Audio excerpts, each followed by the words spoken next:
நிதிக்கு எதிராக மத்திய அரசிற்கு எதிராக உச்சநீதிமன்றத்தில் தமிழக அரசு வழக்கு தொடர்ந்திருக்கிறது. மேலும் விவரங்களை செய்தியாளர் வெங்கடேசன் வழங்கிட கேட்கலாம். வெங்கடேசன், வணக்கம். வழக்கு தொடர்பான மேலும் தகவல்களை சொல்லுங்க. வணக்கம். புதிய கல்விக் கொள்கை திட்டத்துக்கு எதிராகவும் சமக்ரா கல்வி திட்டத்துக்கான நிலுவை நிதியை வட்டியுடன் வழங்க கோரியும் மத்திய அரசுக்கு எதிராக தமிழ்நாடு அரசு உச்சநீதிமன்றத்தில் முதலேற்பு வழக்கு தொடர்ந்துள்ளது.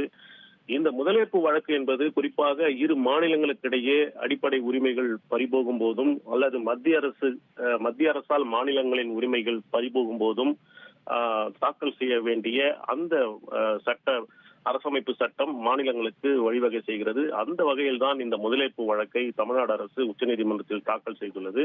இந்த முதலேற்பு வழக்கில் குறிப்பிட்டுள்ள கோரிக்கையை பொறுத்தவரையில் மத்திய அரசின் PMC திட்டத்துக்கான புரிந்துணர்வு ஒப்பந்தத்தில் கையெழுத்திட்டால் உள்ள புதிய கல்விக் கொள்கை திட்டம் தமிழ்நாடு அரசை கட்டுப்படுத்தாது என அறிவிக்க வேண்டும் என்றும், புதிய கல்விக் கொள்கை திட்டத்தை ஏற்று PMC திட்டத்துக்கான புரிந்துணர்வு ஒப்பந்தத்தில் கையெழுத்திட்டால்தான் கல்வி திட்டங்களுக்கான மத்திய அரசின் நிதி ஒதுக்க முடியும் என்பதை சட்டவிரோதம் என்றும் தன்னிச்சையானது என்றும் அரசமைப்பு சாசனத்திற்கு எதிரானது என அறிவிக்க வேண்டும் என்றும், இது தொடர்பான மத்திய அரசின் கடிதங்களை செல்லாது என அறிவித்து அவற்றை ரத்து செய்ய வேண்டும் என்றும் தமிழ்நாடு அரசு அதன் முதலேற்பு வழக்கில் கோரியுள்ளது. மேலும் சமக்ரா கல்வி திட்டத்தின் கீழ் தமிழ்நாடு அரசுக்கு அளிக்க வேண்டிய நிதியை 6% வட்டியுடன் 22,291 கோடி ரூபாயை 2291 கோடி ரூபாயை வழங்க மத்திய அரசுக்கு உத்தரவிட வேண்டும் என்றும் அந்த முதலேற்பு வழக்கில் கூறப்பட்டுள்ளது. மத்திய அரசுக்கு எதிராக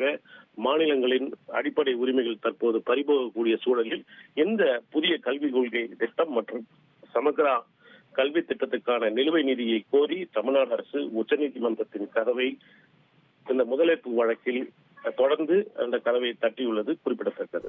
தகவல்களுக்கு நன்றி வெங்கடேசன்.